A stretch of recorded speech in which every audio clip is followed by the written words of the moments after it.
জুলাই সনদের 84টি বিষয় এক এক করে দেখব। জুলাই সনদ। জুলাই সনদের ভাষ্য। ১. ভাষা। প্রজাতন্ত্রের রাষ্ট্রভাষা হবে বাংলা। সংবিধানে বাংলাদেশের নাগরিক মাতৃভাষা হিসেবে ব্যবহৃত অন্য সকল ভাষাকে দেশের প্রচলিত ভাষা হিসেবে স্বীকৃতি প্রদান করা হবে। 32টি রাজনৈতিক দল ও জোট একমত। বাংলাদেশের নাগরিকদের পরিচয়। বিদ্যমান সংবিধানের অনুচ্ছেদ ৬(২) বর্ণিত বাংলাদেশের জনগণ জাতি হিসেবে বাঙালি এবং নাগরিকগণ বাংলাদেশী বলিয়া পরিচিত হইবেন। বিধানটি নিম্নোক্তভাবে প্রতিস্থাপন করা হবে।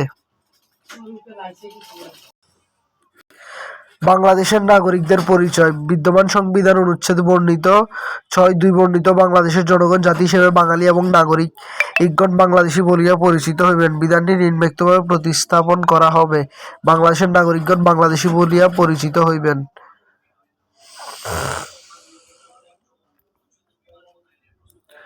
৩. সংবিধান সংশোধন। সংবিধান সংশোধনের জন্য সংসদের নিম্নকক্ষের 2/3 এবং উচ্চকক্ষের সংখ্যাগরিষ্ঠ সদস্যের সমর্থন প্রয়োজন হবে। তবে প্রস্তাবনা সহ সুনির্দিষ্ট কতগুলো অনুচ্ছেদ যথা ৮, ৪৮, ৫৬, ১৪২ এবং তত্ত্বাবধায়ক সরকার ব্যবস্থা যা অনুচ্ছেদে ৫৮ ক দ্বিতীয় ক পরিচ্ছেদ হিসেবে সংবিধানে যুক্ত হবে তা সংশোধনের ক্ষেত্রে গণভোটের প্রয়োজন হবে। ৪. সংবিধানে বিলুপ্তি ও স্থগিতকরণ ইত্যাদি অপরাধ। সংবিধান বিষয়ক অপরাধ ও সংবিধান সংশোধন সীমাবদ্ধতা বিষয়ক বিদ্যমান সংবিধানের অনুচ্ছেদ ৭ ক এবং ৭ম ক বিলুপ্ত করা হবে।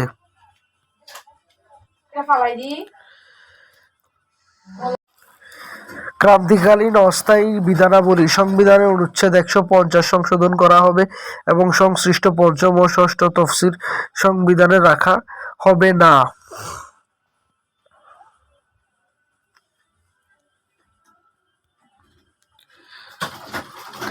জরুরি অবস্থা ঘোষণা। বিদ্যমান সংবিধানের অনুচ্ছেদ ১৪১ ক সংশোধনের সময় জাতীয় অভ্যন্তরীণ গোলযোগ শব্দগুলোর পরিবর্তে রাষ্ট্রীয় স্বাধীনতা, সার্বভৌমত্ব, অখণ্ডতার প্রতি হুমকি বা মহামারী বা প্রাকৃতিক দুর্যোগ শব্দগুলো প্রতিস্থাপিত হবে। জরুরি অবস্থা ঘোষণার জন্য প্রধানমন্ত্রী প্রতি স্বাক্ষরের পরিবর্তে মন্ত্রিসভার অনুমোদন বিধান যুক্ত করা হবে। জরুরি অবস্থা ঘোষণা সম্পর্কিত মন্ত্রিসভা বৈঠকে বিরোধী দলীয় নেতা অথবা অনুপস্থিতিতে বিরোধী দলীয় উপনেতার উপস্থিতিতে অন্তর্ভুক্ত করা হবে। জরুরি অবস্থাকালীন নাগরিকের দুইটি অধিকার অলঙ্ঘনীয় করার লক্ষ্যে এ মর্মে বিধান করা হবে যে অনুচ্ছেদ ৪৭ ক এর বিধান সাপেক্ষে কোনো নাগরিক জীবনের অধিকার এবং বিধান দণ্ড সম্পর্কে বিদ্যমান সংবিধান অনুচ্ছেদের ৩৫ এ বর্ণিত মৌলিক অধিকারসমূহ খর্ব করা যাবে না। মূলনীতি। সংবিধানের রাষ্ট্র পরিচালনার মূলনীতির অংশ সাম্য, মানবিক মর্যাদা, সামাজিক ন্যায় বিচার, ধর্মীয় স্বাধীনতা, সম্প্রীতি উল্লেখ থাকবে।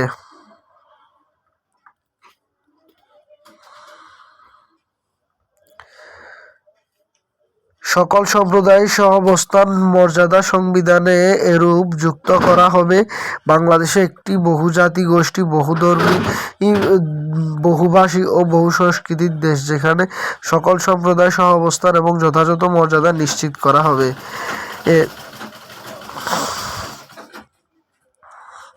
৩টি রাজনৈতিক দল একমত নয়। ৬টি রাজনৈতিক দল note of dissent. Note of dissent মানে তারা ক্ষমতায় আসলে এটি বাস্তবায়ন করতেও পারবে, নাও করতে পারে।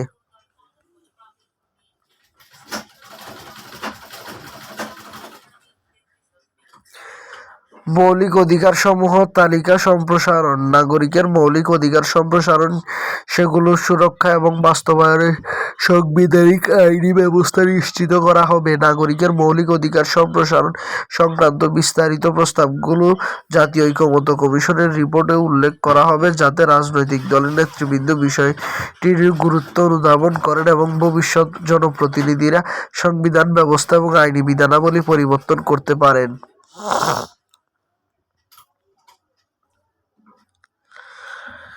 রাষ্ট্রপতি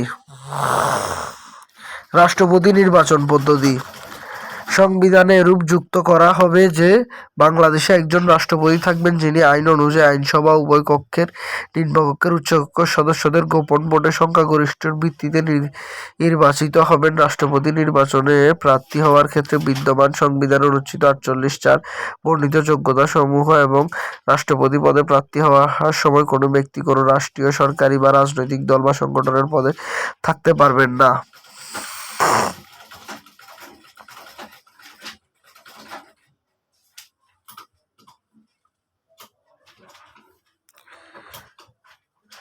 রাষ্ট্রপতির ক্ষমতা দায়িত্ব রাষ্ট্রপতি প্রধানমন্ত্রীর ক্ষমতার ভারসাম্য আনয়নের লক্ষ্যে রাষ্ট্রপতির ক্ষমতা বৃদ্ধির উদ্দেশ্যে সংবিধানে অনুচ্ছেদ 48(3) সংশোধনী আনয়ন করা, যাতে কারো পরামর্শ বা সুপারিশ ছাড়াই নিজ এখতিয়ার বলে রাষ্ট্রপতি নিম্নলিখিত পদে নিয়োগ প্রদান করতে পারবেন: জাতীয় মানবাধিকার কমিশনের চেয়ারম্যান সদস্যগণ, তথ্য কমিশনের প্রধান, তথ্য কমিশনারগণ, বাংলাদেশের প্রেস কাউন্সিলের চেয়ারম্যান সদস্যগণ, আইন কমিশনের চেয়ারম্যান সদস্যগণ, বাংলাদেশ ব্যাংকের গভর্নর এবং বাংলাদেশ এনার্জি রেগুলেটরি কমিশনের চেয়ারম্যান।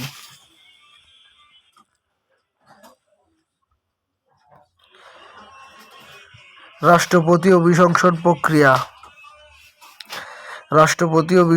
প্রক্রিয়া সংবিধানে এরূপ যুক্ত করা হবে যে রাষ্ট্রদ্রোহের গুরুতর অসদাচরণ বা সংবিধান লঙ্ঘনের জন্য রাষ্ট্রপতিকে অভিশংসন করা যাবে। আইনসভার নিম্নকক্ষের অভিশংসন প্রস্তাবটি 2/3 সদস্যের ভোটে পাস করার পর তা উচ্চকক্ষে প্রেরণ এবং উচ্চকক্ষের শুনানির মাধ্যমে 2/3 সমর্থনের অভিশংসন প্রক্রিয়া সম্পন্ন করা হবে।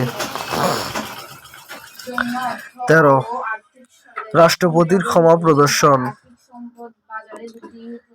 সংবিধানে এরূপ যুক্ত করা হবে যে কোনো আদালত, ট্রাইব্যুনাল বা অন্য কোনো কর্তৃপক্ষ কর্তৃক প্রদত্ত যে কোনো দণ্ডের মার্জনা, বিলম্বন ও বিরাম মঞ্জুর করা এবং যে কোনো দণ্ড মওকুফ, স্থগিত, হ্রাস করার ক্ষমতা রাষ্ট্রপতির থাকবে এবং আইনের দ্বারা নির্ধারিত মানদণ্ড, নীতি, পদ্ধতি ও অনুসরণক্রমে তিনি উক্ত ক্ষমতা প্রয়োগ করবেন। সংশ্লিষ্ট আইনে এরূপ বিধান রাখা হবে যে এরূপ কোনো আবেদন বিবেচনা পূর্বে মামলার বাদী বা ক্ষতিগ্রস্ত ব্যক্তির পরিবারের সম্মতি গ্রহণ করা হবে।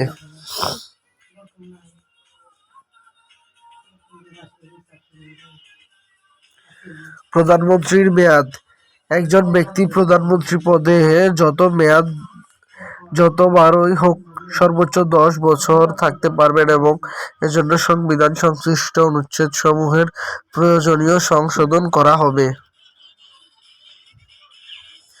প্রধানমন্ত্রী একাধিক পদে থাকার বিধান সংবিধানে এরূপ যুক্ত করা হবে যে প্রধানমন্ত্রী পদে আসীন ব্যক্তি একই সঙ্গে দলীয় প্রধানের পদে অধিষ্ঠিত থাকবেন না।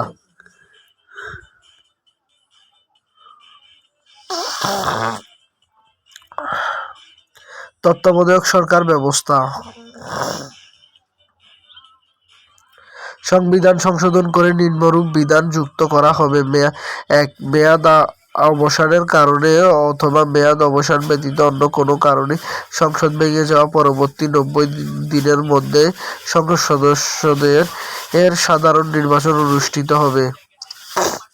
সংবিধানের অনুচ্ছেদ 58 খ সংশোধনের পূর্বক সংসদের মেয়াদ অবসান হওয়ার 15 দিন পূর্বে এবং মেয়াদ অবসান ব্যতীত অন্য কোনো কারণে ভেঙে গেলে পরবর্তী 15 দিনের মধ্যে নির্বাচনকালীন তত্ত্বাবধায়ক সরকার প্রধান উপদেষ্টা নিয়োগ বিষয়টি চূড়ান্ত করা হবে।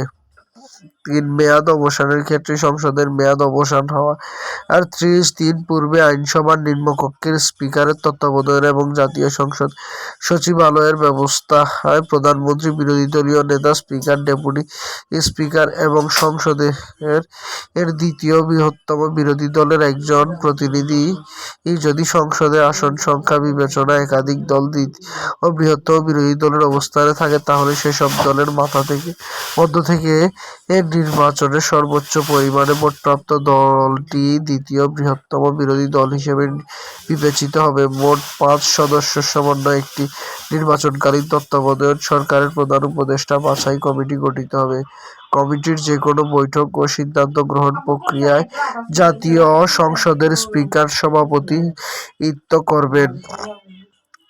কমিটি গঠিত হওয়ার পরবর্তী 24 ঘন্টার মধ্যে কমিটি নিবন্ধিত রাজনৈতিক দলসমূহ সংসদে এর স্বতন্ত্র সদস্যর নিকট হতে সংবিধান অনুচ্ছেদ 58 গ এ বর্ণিত তত্ত্বাবধায়ক সরকার উপদেষ্টা হওয়ার যোগ্যতাসম্পন্ন ব্যক্তির নাম প্রস্তাবের আহ্বান করবে এবং এক্ষেত্রে প্রতিটি দল একজন এবং একজন স্বতন্ত্র সদস্য একজন মাত্র ব্যক্তির নাম প্রস্তাব করতে পারবেন।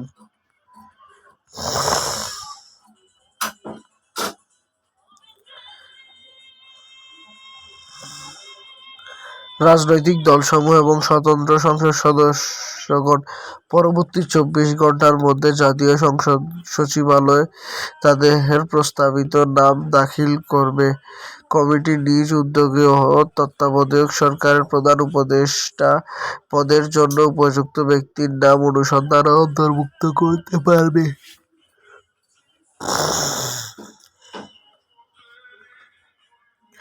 পরবর্তী 72 ঘন্টার মধ্যে কমিটির সদস্যগণ সবাই মিলিত হয়ে নিজেদের অনুসন্ধানে প্রাপ্ত এবং রাজনৈতিক দলসমূহ স্বতন্ত্র সংসদ সদস্য নিকট হতে প্রস্তাবিত নামসমূহ নিয়ে নিজেদের মধ্যে আলাপ আলোচনা করত।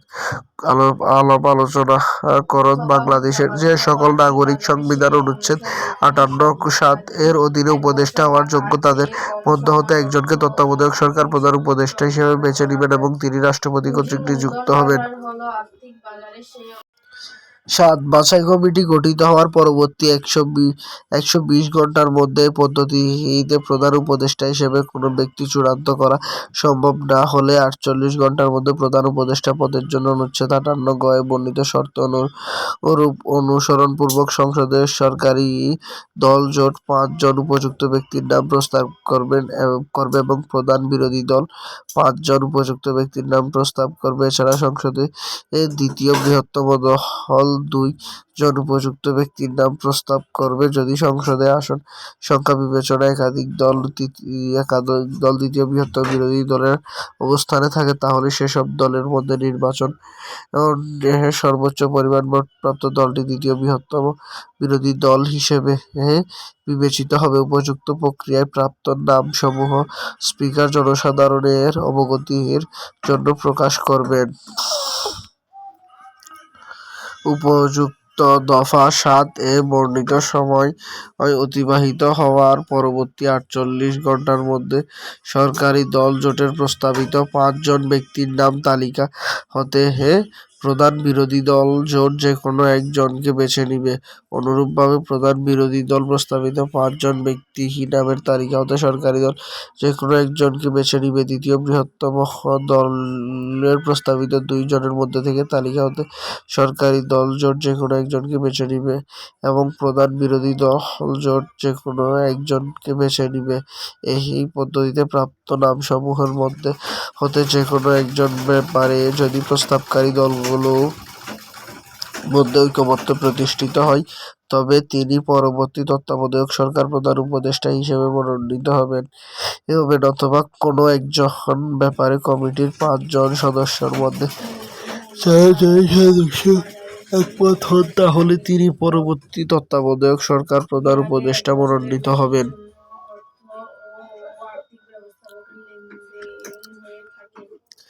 9. যদি উপযুক্ত পদ্ধতিতে কোনো একজন বিষয়ে প্রস্তাবকারী পক্ষসমূহ একমত হতে না পারে তাহলে পরবর্তী 24 ঘন্টার মধ্যে বিচার বিভাগের 2 জন প্রতিনিধি বাছাই কমিটির সদস্য হিসেবে যুক্ত হবেন। তারা তত্ত্বাবধায়ক সরকারের প্রধান উপদেষ্টা হিসেবে কারো নাম প্রস্তাব করতে পারবেন না।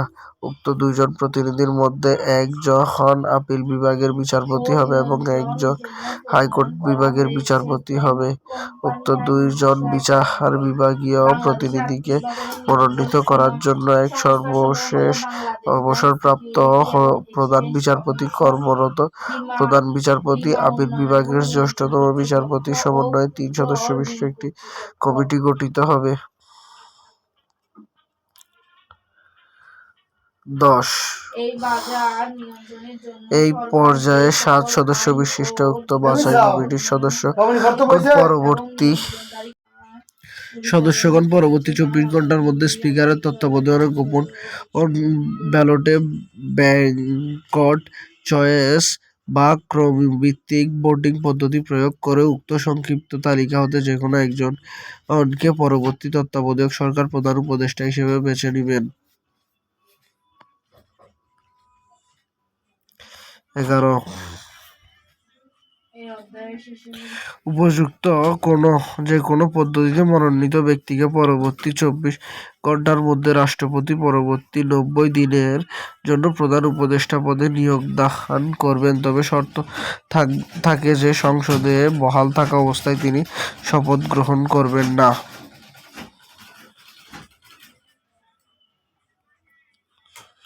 উপযুক্ত পদ্ধতিসমূহের মাধ্যমে তিনি তত্ত্বাবধায়ক সরকারের প্রধান উপদেষ্টা বেছে নেওয়া সম্ভব না হয় তাহলে সংবিধান ত্রয়োদশ সংশোধনী অনুসরণ করতে হবে, তবে শর্ত থাকে যে এক্ষেত্রে রাষ্ট্রপতি তত্ত্বাবধায়ক সরকারের প্রধান হিসেবে বেছে নেওয়া যাবে না। 13 কোনো কারণে প্রধান উপদেষ্টার পদ শূন্য হলে রাষ্ট্রপতি অবিলম্বে তত্ত্বাবধায়ক সরকার অবশিষ্ট মেয়াদের জন্য পূর্ববর্তী ব্যাংকট চয়েস বা ক্রমিক ভোটিং পদ্ধতির দ্বিতীয় স্থানে থাকা বয়সে জ্যেষ্ঠতম ব্যক্তিকে তত্ত্বাবধায়ক সরকারের প্রধান উপদেষ্টা পদে নিয়োগ দান করবেন। দ্বিতীয় স্থানে থাকা বয়সে জ্যেষ্ঠতম ব্যক্তি দায়িত্ব গ্রহণে অসম্মতি জানালে অথবা দায়িত্ব পালনে অপারগ হলে ব্যাংকট চয়েসে ক্রমিক ভোটিং পদ্ধতিতে স্থানে থাকা ব্যক্তি তত্ত্বাবধায়ক সরকার প্রধান উপদেষ্টা পদ অভীষ্ট মেয়াদের জন্য নিযুক্ত হবেন। এই পদ্ধতিতে প্রধান উপদেষ্টা পদে পরিবর্তন হলে উপদেষ্টা পরিষদ বহাল থাকবে, তবে উপদেষ্টা পরিষদ কোনো পদ শূন্য হলে নবনিযুক্ত প্রধান উপদেষ্টা সেই পদ পূরণের অধিকার রাখবেন।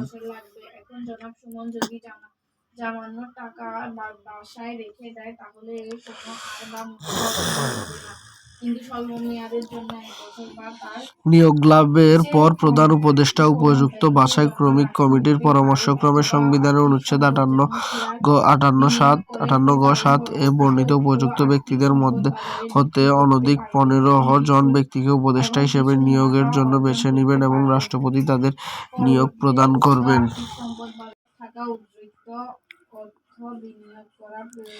মেয়াদ অবসান ব্যতীত কোনো কারণে সংসদ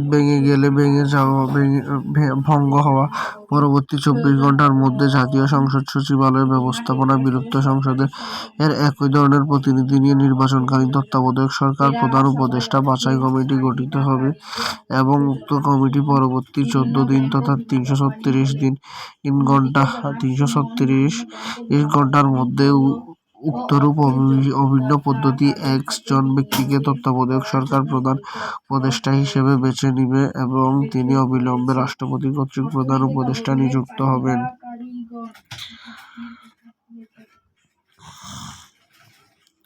সংবিধানের অনুচ্ছেদ 58 সংশোধনপূর্বক 72 বছরের অধিক বয়স্ক নহেন শব্দসমূহের পরিবর্তে 75 বছর অধিক বয়স্ক নহেন শব্দসমূহ প্রতিস্থাপিত হবে। তত্ত্বাবধায়ক সরকার প্রধান উপদেষ্টা প্রধানমন্ত্রীর পদমর্যাদা সুবিধা ভোগ করবেন এবং উপদেষ্টাগণ মন্ত্রীর পদমর্যাদা ও সুযোগ সুবিধা ভোগ করবেন। সংবিধানে বর্ণিত বিধানাবলী সাপেক্ষে তত্ত্বাবধায়ক সরকার দায়িত্ব, কর্তব্য, এখতিয়ার ও অবসানের সময়সীমা নির্ধারিত হবে।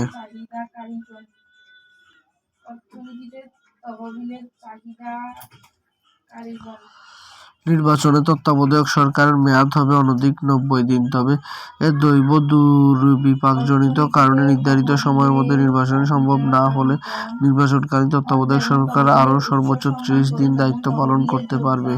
নতুন সংসদ গঠিত হওয়ার পর প্রধানমন্ত্রী যে তারিখে তার পদে কার্যভার গ্রহণ করবেন সেই তারিখে নির্বাচনকালীন তত্ত্বাবধায়ক সরকার বিলুপ্ত হবে। ত্রয়োদশ সংশোধনীর অনুচ্ছেদ 58 বিধানে উল্লেখিত ব্যবস্থা থাকবে। আইনসভা আইনসভা গঠন সংবিধানে এরূপ যুক্ত করা হবে যে বাংলাদেশে দ্বিকক্ষ বিশিষ্ট আইনসভা থাকবে, যার নিম্নকক্ষে জাতীয় সংসদ, উচ্চকক্ষে সিনেট সমন্বয়ে গঠিত হবে। 25টি রাজনৈতিক দল এর জোট একমত, 5টি রাজনৈতিক দল নোট অফ ডিসেন্ট। উচ্চকক্ষের গঠন ও সংসদ সদস্য নির্বাচন পদ্ধতি ও এখতিয়ার। উচ্চকক্ষ গঠন নিম্নকক্ষের নির্বাচনে প্রাপ্ত ভোটের সংখ্যানুপাতিক প্রতিনিধি পদ্ধতিতে উচ্চকক্ষে 100 জন সদস্য নির্বাচিত হবে। উচ্চকক্ষের মেয়াদ হবে শপথ গ্রহণের তারিখ হতে 5 বছর, তবে কোনো কারণে নিম্নকক্ষ ভেঙে গেলে স্বয়ংক্রিয়ভাবে বিলুপ্ত হবে। রাজনৈতিক দলগুলো নিম্নকক্ষের সাধারণ নির্বাচনের চূড়ান্ত প্রার্থী তালিকা প্রকাশের সময় একই সঙ্গে উচ্চকক্ষের প্রার্থী তালিকা প্রকাশ করবে। তালিকা কমপক্ষে 10% নারী প্রার্থী থাকতে হবে।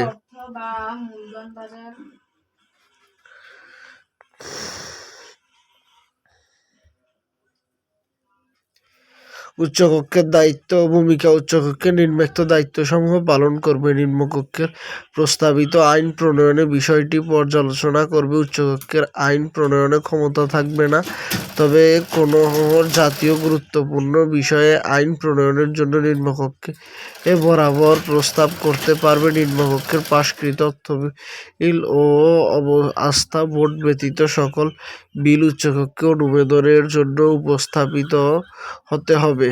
উচ্চকক্ষে কোনো বিল স্থায়ীভাবে আটকে রাখতে পারবে না। উচ্চকক্ষ কোনো বিল সর্বোচ্চ 2 মাসের বেশি আটকে রাখলে তা উচ্চকক্ষ কর্তৃক অনুমোদিত বলে বিবেচিত হবে।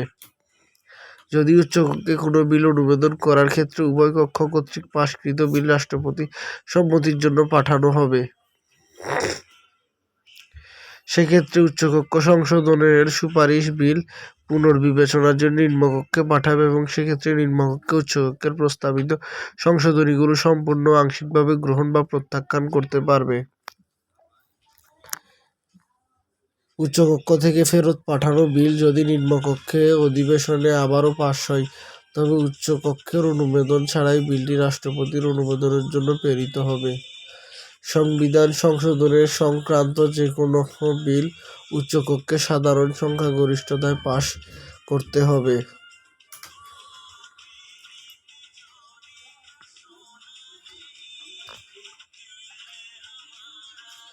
উচ্চকক্ষের সদস্যদের যোগ্যতা ও অযোগ্যতা। সংবিধানে এরূপ যুক্ত করা হবে যে নিম্নকক্ষের সদস্যদের যোগ্যতা অযোগ্যতা নিম্নকক্ষের সদস্যগণের যোগ্যতার অনুরূপ হবে।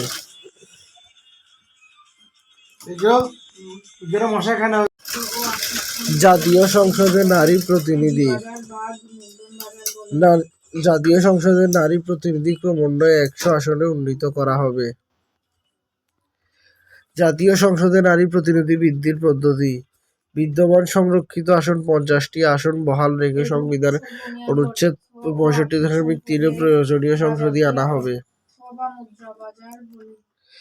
জুলাই জাতীয় সনদ 2025 স্বাক্ষরের পরবর্তী সাধারণ নির্বাচনে প্রতিটি রাজনৈতিক দল বিদ্যমান 300 সংসদীয় আসনের জন্য প্রার্থী মনোনয়ন এরূপ ক্ষেত্রে ন্যূনতম 5% নারী প্রার্থী মনোনয়ন দিবে, তবে এটি সংবিধানে উল্লেখ করা হবে না। পরবর্তী সাধারণ নির্বাচনের প্রার্থী মনোনয়নের ক্ষেত্রে রাজনৈতিক দলগুলো ন্যূনতম 10% নারী প্রার্থী মনোনয়ন দিবে।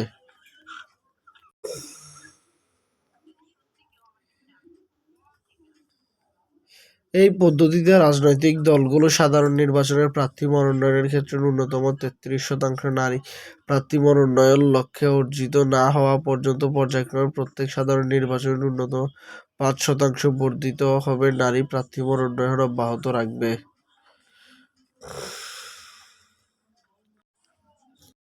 সংবিধানে বর্ণিত জাতীয় সংসদে সংরক্ষিত নারী আসন অব্যাহত রেখে সংবিধানের 17শ সংশোধনী যা 8 জুলাই 2018 সালে সংসদে পাস হয়, এর মাধ্যমে সংরক্ষিত নারী আসনের মেয়াদ 25 বছর বৃদ্ধি করা হবে।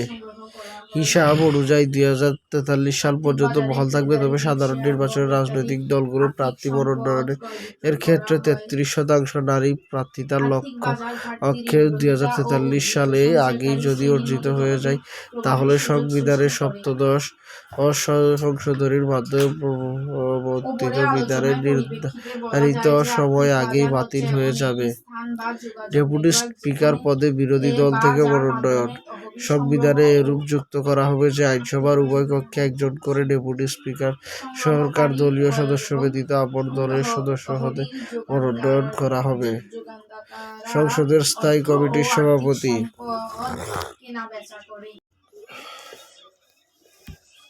সংসদের স্থায়ী কমিটির সভাপতি। সংবিধানে এরূপ যুক্ত করা হবে যে জাতীয় সংসদের সরকারি হিসাব কমিটি, প্রিভিলেজ কমিটি, অনুমতি হিসাব কমিটি, সরকারি প্রতিষ্ঠান কমিটির সভাপতি পদে বিরোধী দলীয় সদস্যগণ দায়িত্ব পালন করবেন। এছাড়া জাতীয় সংসদে বিভিন্ন মন্ত্রণালয় সম্পর্কিত স্থায়ী কমিটির সভাপতি পদে সংসদে আসনের সংখ্যানুপাতে বিরোধী দলের মধ্য থেকে নির্বাচন করা হবে। জাতীয় সংসদে দলের বিরুদ্ধে ভোটদান। সংবিধান অনুচ্ছেদ 70 বিদ্যমান বিধান পরিবর্তন করে এরূপ যুক্ত করা হবে যে জাতীয় সংসদের সদস্যগণ কেবল অর্থ বিল এবং আস্থা ভোটের প্রদান ক্ষেত্রে নিজ দলের প্রতি অনুগত থাকবে, অন্য যে কোনো বিষয়ে তারা স্বাধীনভাবে ভোট দিতে পারবে।